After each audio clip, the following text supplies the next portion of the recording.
Hello everyone, my name is Dr. Michael Okreke. I welcome you to this Getting Started with Modeling YouTube channel. This video is about tensile testing, and we're looking at getting some numerical insights into setting up of a tensile testing experiment. There is also a comparable video like this where I focus on the same idea of numerical insight on compression testing. Do please go to my channel and visit and view that video. But the focus of this video really is on tensile testing, and we're looking at how do you set up a correct tensile testing experiment numerically, and where you fail in setting it up properly. For example, there's an offset loading. How do you go about doing that? And then finally, for a bad spec, badly designed specimen. So these are the scenarios that we're going to be modeling in this video. And if this is a kind of content that you like, please do subscribe to this channel and click on the notification button, so when videos like this are made, you'll be the first to see it. So let's go to the PowerPoint slides that I've prepared to go with this video. So we're looking at simulation of a tensile test using a dog bone specimen.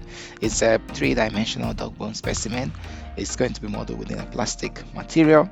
So I'm using the ASTM D638 type 1 specimen.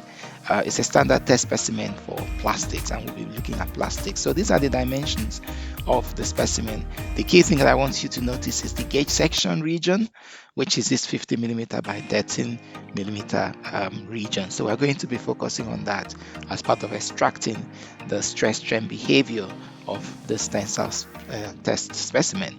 Also note that the thickness of the specimen is 3.2 millimeters. So like I said, it is going to be modeled using polypropylene with a Young's modulus specified and Poisson ratio and a yield stress, and it's got a strain softening, a post-yield softening response, which will be modeled similarly using this kind of information. So three case studies that we're going to be looking at: an ideal tensile test setup, second case where you have a slight offset, and third case where you've got a badly produced specimen with side notches. Now if you go and look at this in more specific terms, so what we're going to be doing in terms of the ideal setup is that we're going to fix the base, which will typically be the base of a mechanical testing device, and then somewhere at the top end the crosshead will be fixed. The specimen will be fixed through an anvil to a crosshead, and that crosshead will have to be moving, and as the crosshead moves, it imposes uniaxial tensile stress history within the sample, and we're going to monitor what happens in the gauge section. So this will be the ideal setup. The principle here is that everything has to be collinear on one single axis. The stress has to be uniaxial, no off-axis loading at all. The specimen may be so designed so that there is a collinear deformation along the main axis of the structure. Now sometimes people badly position their sample so that you introduce unintended a slight offset, and here we're looking at a real slight offset of 0.5 degrees. So let's say maybe the specimen is inclined at an angle during the fixing stage, or maybe the anvils are not properly aligned, so you get some form of offset loading. So we want to assess the effect of this offset loading on the mechanical behavior of this plastic sample. And then another thing that is common when you're trying to design a tensile test specimen is that, let's say the technician that produces samples for you didn't really do a good job, or maybe if you were doing that, maybe you didn't do a good job of smoothing the edges of the sample, and let's say in the end you introduce some kind of notches, maybe there are a little bit of voiding in the gauge section. Any of these things that are not ideal for designing a sample specimen. So I want to see the effect of that again on the behavior of the sample.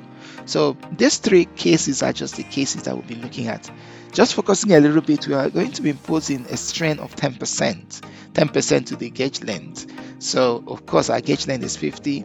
So in the ideal case, you're looking at a loading this way, where the change in length divided by the original length gives you a total length change of 5 millimeters for a 50 millimeter gauge section elongation. Now in the offset case, we're having two scenarios where the loading we're applying this way, but in reality there is a y-axis displacement and an x-axis displacement, and using these equations and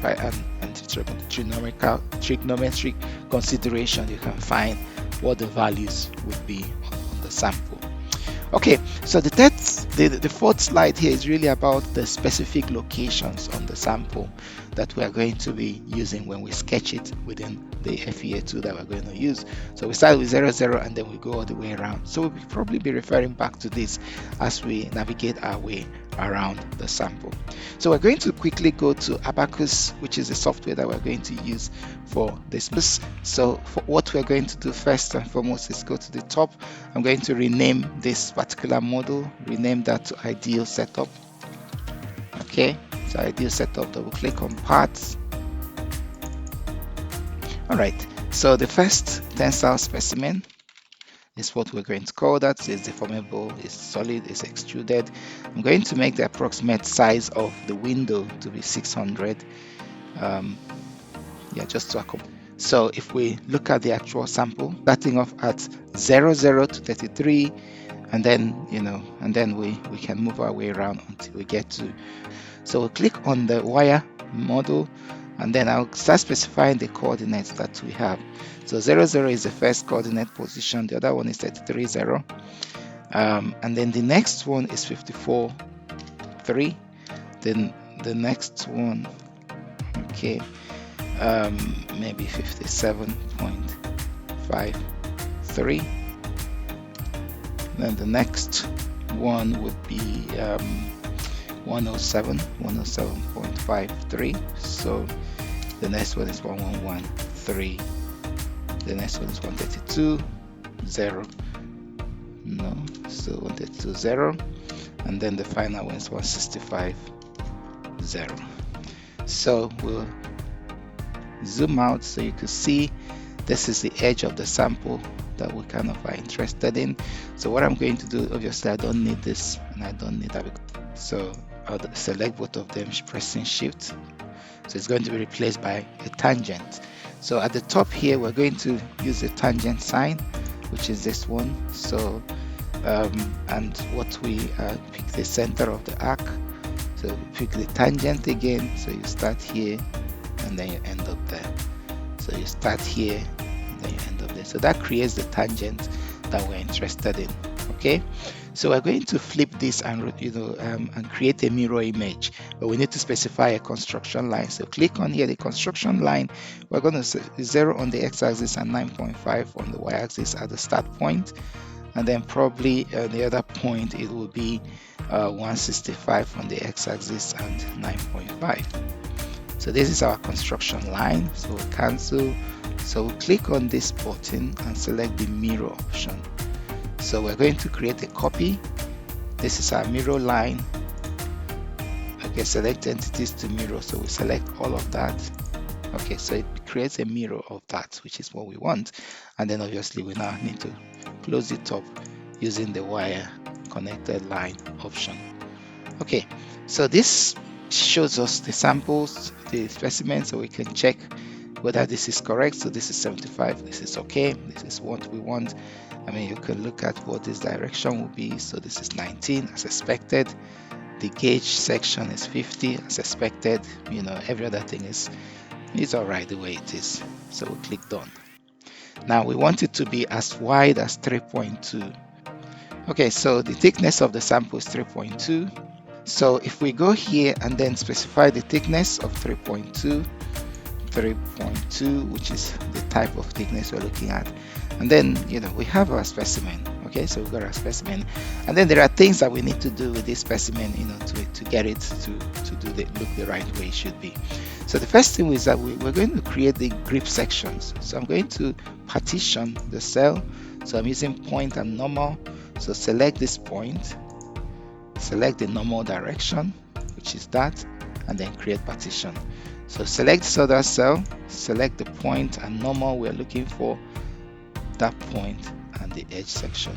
Okay, now so these are the grips. So we need to now introduce where we want the gauge section to be. So and what I'm going to do, I'm going to enter a coordinate point that we're going to use to do that. So if I click on this, it says what are the coordinate points. I know that my section is 57.53, okay, on the x-axis and 0 on the y-axis, so that creates that point. The other point is 107. So if we zoom in, 107.5, 3, and 0. Okay, so we've got those two reference points that we're going to use to create our data. Okay, to create our gauge section. So then we can then go back here and say, okay, fine, select the cells to, I want to use that. So what are 3 points? So I want this point and then the normal direction. Okay, so that creates, and then we'll select that bit again, select this point and normal, the point of interest and the normal direction, and create. So what we now have is basically the gauge section selected, identified, and everything is fine. The grip ends are also in place. So if we go back to our parts, so we need to identify the set for the gauge section. So I'm going to call this my gauge section set. Okay, so continue, and we're going to select the gauge section region, which is that region. So we'll select all of that, click done. All right, so this is fine. So we've got a set that we call our gauge section set. Then we can then go back and work our way through this. So if you double click on material, so we're looking at polypropylene, okay, to be the material of choice. The mechanical properties would be 1.308 or 3 Newton per millimeter squared, not in giga, because our unit is in millimeters, so this will be millimeter Newton per millimeter squared, and the Poisson ratio is 0.4. The elastic properties, the elastic plastic properties we need to add, so starting with 40 and 0. Okay, so these are the properties for the polypropylene: 40, 0, 38.1, 35.5, and 30. So we're going to input that into our ABAQUS model. Looking inside the ABAQUS model, so 40, the next one is 38, 0.1, the next one is 35, 0.5, and 30, 1.5. So these are the dimensions that we need, and then at the end we click OK. So that gives us our material model. Then the next one is our section. So double click on section. So I'm going to call this PP section.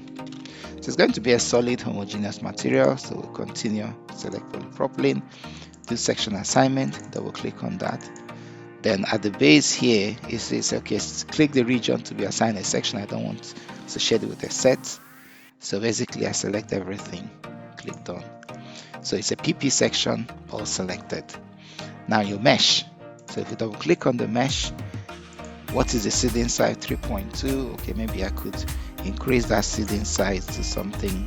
Okay, maybe 3.2 would be fine. So you apply, this is fine. However, we probably need to mesh this gauge section better. So we'll do an edge. So select the edge, see the edge. So put in here, done. So now instead of 3.2, maybe we could do 1.6. Okay, so we've got more seed, and then on the corner here, we probably want to also add more seed on that edge.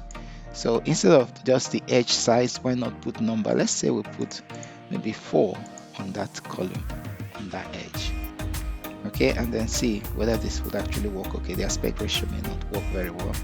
So let's select that edge again, and then maybe just 2, maybe 3.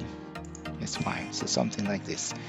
Okay, then once we've done that, you select the meshing control option, double click. So we want to use structured, so maybe hex structured mesh would not work because of this region. So can we do sweep? Okay, medial axis sweep could work. So we mesh, and then it does look okay. So we see that the gauge section here look all right. So sort of the aspect ratio of the element in the gauge section looks okay. Okay, so we're happy with that. It's a sizable representative mesh, so we're happy with that. All right, so that's done. Now what we're going to do next is to, under the assembly, you create an instance. So that's fine, the instance is created. History output, so we're going to call the gauge section stress strain. So let's work with that. Okay, before we do that, we need to create a step. So our analysis step is our loading step. So this is fine. Static general is accepted. Everything by default is okay. Then we can then go to history output. So gauge section, stress, strain. So let's call it that. Continue. So now instead of on the whole model, we'll look at the subset, which is the gauge section. So in the direction of loading, which is the x direction, so we're going to extract the stress in the one direction and the strain in that same one direction. Okay, so we've got that set up. Now our boundary condition, obviously at the back we are going to fixed, so fixed back. It's not a loading step, it's an initial boundary condition. We use symmetry boundary condition, we select just that end and then use the encastre option, which means it's securely fixed. So at the front, I'm still going to use a displacement, so I'm going to call it displace front, and it would be a loading step. Now displacement controlled, select that front end, and it will be in the one direction, and we're going to make it only 5mm, which is 10% of the load there. So we've got a setup. Then we can set up the job to run. So ideal setup simulation. Ideal setup sim. Okay, continue. Okay. So now we submit that job to run. Everything will hopefully will be fine. It will be checked out and it should be all right. So first thing we're going to be looking out for in this is basically the job is running, input file is processed properly. So we look at monitoring the results to make sure that we have everything we need. Okay, it's completed. If you look at this, so what we wanted is to go as far as getting to 1. So we look at the results, make sure it's fine. Okay, so it does look like what we would expect. So if we do the analysis, do the simulation, so let's reduce the speed. So it does show a bit of necking, and we expect necking to happen in this sample because the yielding response has a peak of 40 megapascal and then start going down. So there's a bit of necking on the sample, which is all right. So let us look at the plastic behavior. Okay, so there's a plastic yielding in that region. Plastic equivalent strain is fine. So we're happy with this. What of the shear stresses?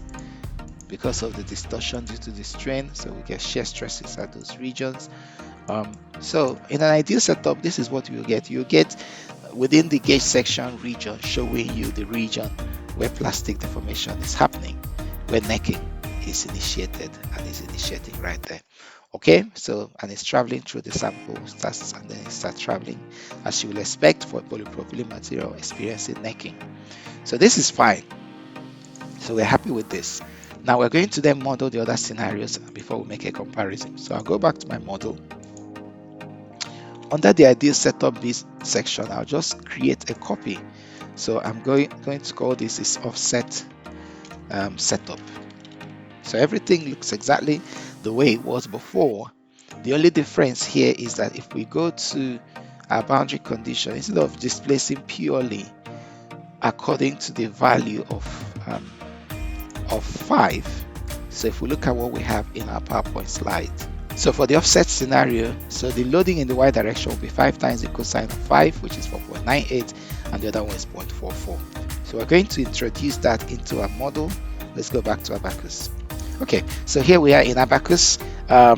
So our x value loading according to the design will be 4.98, and our y value loading, the offset loading according to this boundary condition we are using, will be 0.44. So we're happy with this. So okay, so we end up with this kind of behavior, and then we go back and create. Okay, so this is offset setup simulation. Okay, and we will run that model, submit, and while it's running, so we go back and try and create a third scenario. So I'm going to call this copy, and then I'm going to call this bad specimen, bad spec setup. Okay, so this is a badly designed specimen setup. So obviously what we need to do is to go back to our specimen, okay, that we want It's going to be badly designed specimen, so there are a few things that we can do with this. So first, we're going to introduce some extrude cut on this specimen. So if we click on that, select the plane to extrude. So we want this plane, okay, and then select the vertical region. Okay, so that's the gauge section of the specimen. So first thing I'm going to do, a few things I'm going to do on the sample. So I'm going to include a bit of a notch. So let's say we just start with a notch that goes in there. So let's say when you're manufacturing the sample, you created that notch, maybe symmetric notch on both sides, something like that. Not necessarily symmetric, but a substantial notch that inadvertently was added because the cutting tool wasn't doing a good job. Maybe we could try and maybe in the center region here, what if I have maybe something like that you added, and what if, let's say, there are some voidage in the sample, some holes in the sample that you had, trying to create a really bad specimen here. Okay, it doesn't have to be this aggressive, but let's say some student just didn't do a good job of creating so maybe, yeah, so let's have maybe a little bit of a substantial notch here, there. Okay, so we introduce all that into the sample and then we click done. So what it's going to do is that it's going to extrude all through the material by introducing this substantial damage to the sample. Obviously this is an aggressive case, and we're going to see the effect this would have on the behavior. The other thing I'm going to do is that I'm going to leave what we had before. So the specimen is changed. Obviously what we need to do is we need to mesh it again. Okay, so we'll select all the information that we had before. Everything remains the way it was. So if we select to mesh control, meshing, it should still inherit what we had before. So there's a slight difference in the mesh due to the distortions we've seen in the sample due to the badly prepared specimen. All right, so I'll probably look at the displacement. Maybe we can retain this offset. So this is what we're saying, it's a cascade of problems. So there's an offset to the specimen. The specimen has got notches all over it, badly prepared with all these aggressive things in them. So if we then go back, I could then say, okay, bad spec, maybe offset simulation with offset. So a combination of two things, badly designed with offset. So then we can then set up and then run the model, submit. Okay, so if we then look at the offset scenario, so if you look at this result from that, because that has concluded, so you could see what's happened when you have an offset. So instead of a pure uniaxial butyl formation, the structure starts showing this funny behavior. And this is because of the offset. Even though it's a tiny offset, just a 5% offset, not even significant, but it's changing significantly the behavior. While when we had sim 1, there was a clear behavior of what's happening in the gauge section. In this case, we have a different response. So two different things. So let's look at the final case where we had the third instance of badly designed spec. So look at the result from a bad design spec. So you could even see, the model begins to blow out and start looking really funny. So what do we have here? So to compute. So okay, so let's just leave it the way it is. So it starts off first, and then you end up with this, funny behavior. The element there start behaving simply because the specimen is badly designed, and you're getting some unusual response.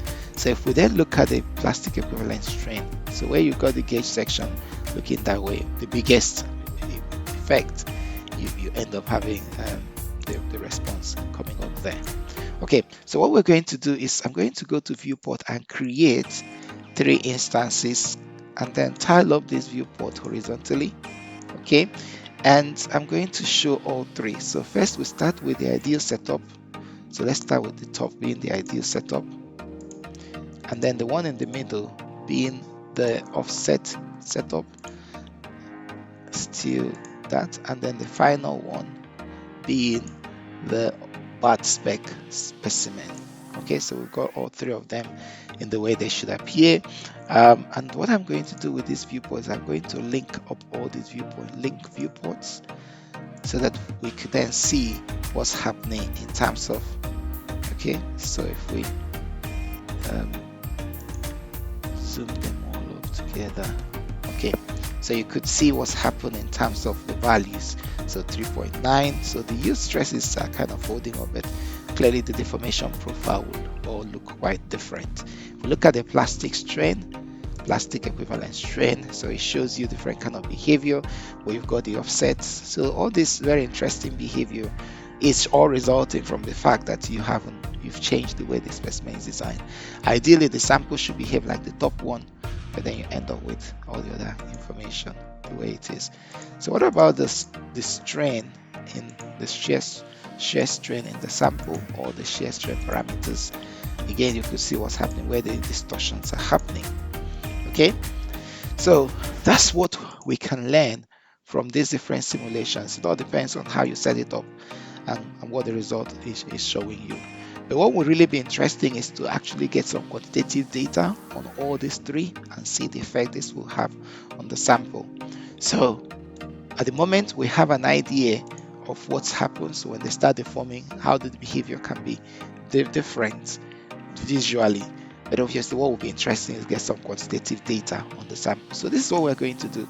So if we go back to, let's say, start with the ideal loading setup. Okay, so just work with the ideal loading setup. So if we, while it is at play, okay, so we are going to do result history output, because we asked the simulation to supply us with this history output. So I'll select and go to the end of E11. So what you're looking for is the strain E11. So I'm pressing down shift, selecting everything, then save as. I want to do a volume averaging, so I'm going to call this ideal E11. Okay, average. Okay, so I'm not going to plot the data, I'll just have that data saved for me.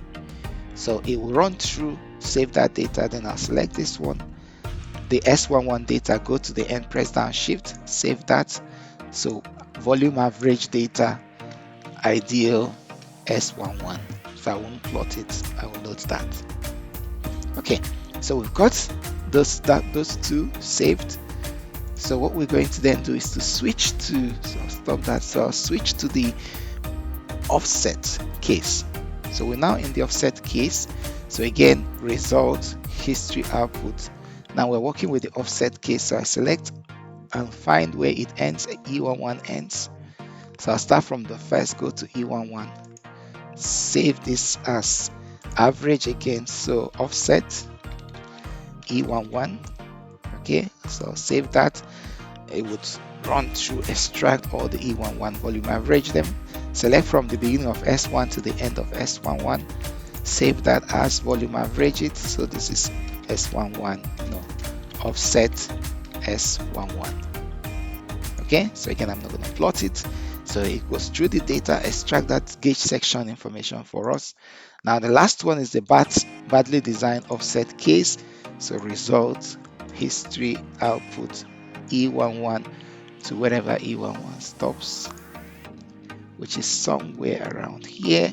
No, so if I go to the top, press down shift, select all that. So this is average offset bad spec SE11. Okay, a volume average data. So we're happy with that. Now we go all the way and then look at this. So select from here, go all there, save as. So S data, so I'm going to call it bad spec S11. Okay, so we've got all this data saved and loaded, and for this, then obviously what we then need to do is, if you go to the XY data, so we've got them all, E11, E11, E11. So all that, I believe they did it for all the other cases. So let's do bad spec V11 and S11 V11. So select those two. So let's do it this way. So result again, no, tools, XY data, create. So we're going to operate on XY data. So we're going to use the combine option. So combine E11 and then ideal. So now we want ideal E11 average and ideal S11 average. Yeah, this one. So these two. So you plot this expression. Or here, yeah. So this needs to go into the parentheses. So double click on that. So E11 average and S11 average. So plot the expression. So you see the data is given us here. So then we will now do the same. Okay. So we save this data. Okay. So this is done. So I'm going to create this data or save this data as ideal S11 E11. Okay, so this is fine. So we clear this expression, use the combine again. Now we will also go back and do S. So this next one is ideal, so offset E11 with offset S11. Okay, so plot this expression. It gives you that data. Save, create the SY data or save it as offset S11V E11. Okay, so that's that. And then the final one would be, again, we'll clear this expression, use the combine option, bad spec, okay, bad spec V11 and then bad spec S11. Okay, all right, so we've got all that done. So we plot this expression, okay, save it as bad spec S11 E11. Okay, so we've got the data all saved. So clear the expression and go back. So let's just see if we can look at the plot, what we have on our plot. So we've got this first plot. So let's now select all those three data that we have. All right, so what do we have as our data?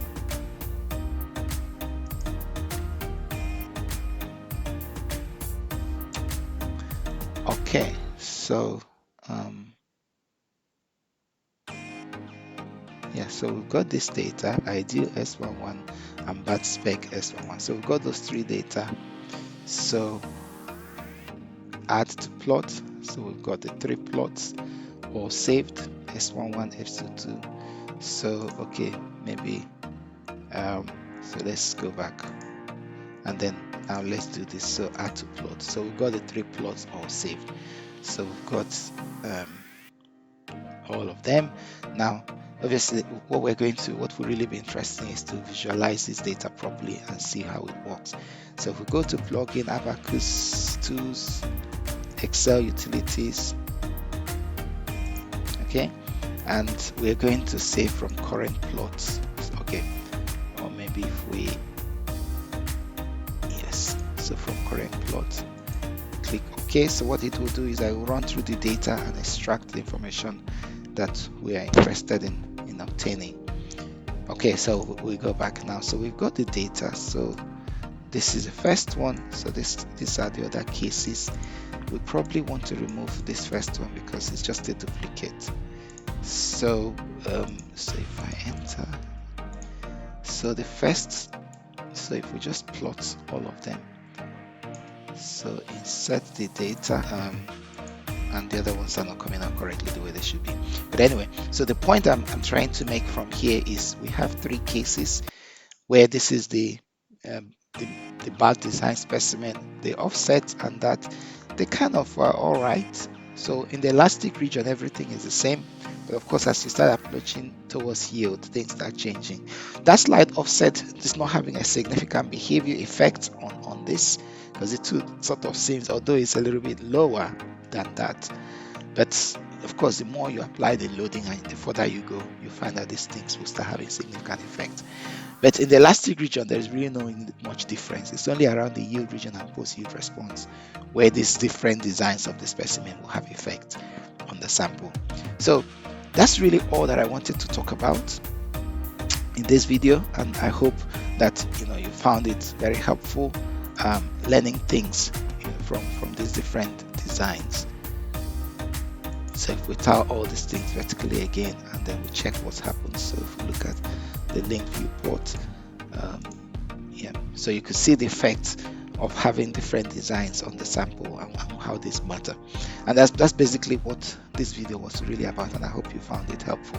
So if this is the kind of content that you like, please do subscribe to this channel so that when content like this are made, you'll be the first to see it. Thank you very much for your interest in this channel, and catch you in the next video. Bye bye.